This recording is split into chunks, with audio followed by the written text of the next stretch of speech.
So this is a study, a phase 2 study of Axi-cel in indolent B-cell non-Hodgkin lymphomas, specifically in follicular lymphoma and in marginal zone lymphoma.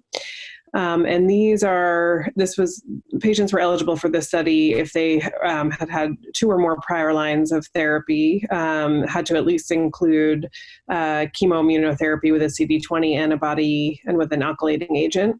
And we know that patients in the 3rd line and beyond start to have shorter remission durations from their subsequent therapies in these diseases. So it's a particularly, a group of patients with an unmet medical need. And so the results that are available so far include 125 patients with follicular lymphoma and 16 patients with marginal zone lymphoma out of a planned 35 patients with marginal zone lymphoma. And of the 125 patients with follicular lymphoma, the first 80 with 9 months of follow-up were included in the efficacy analysis, but all of the patients were included in the safety analysis. So the top line results from the study are that in all comers, the response rate was over 90% and the CR rate was about 80%. In follicular lymphoma, the response rate was 95% and the CR rate was 81%. When they followed these patients out, the median follow-up for that group of patients with follicular lymphoma was 15.3 months, and 80% of patients who had a CR maintained their response at that time point. So hard to know if this is really a durable response because the follicular lymphoma is an indolent disease and we know that it can relapse after many, many years. But so far it looks better than the available options in this line of therapy.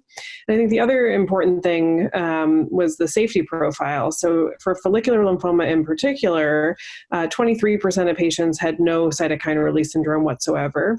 And those who did have cytokine release syndrome, on average, the time to onset was 4 days. So it was 2 days later than what we see of Axi-cel in diffuse large B-cell lymphoma. So both of those things do have implications for whether this could potentially lend itself to outpatient dosing as opposed to keeping people in the hospital for the observation period.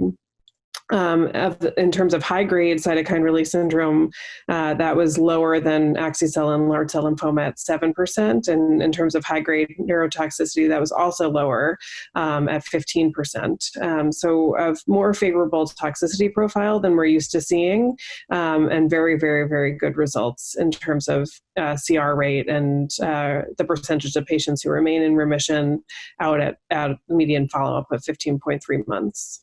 This is a pivotal study, and the intention is to submit this data to the FDA to see if this can be used to gain approval of Axi-cel in relapsed refractory follicular lymphoma.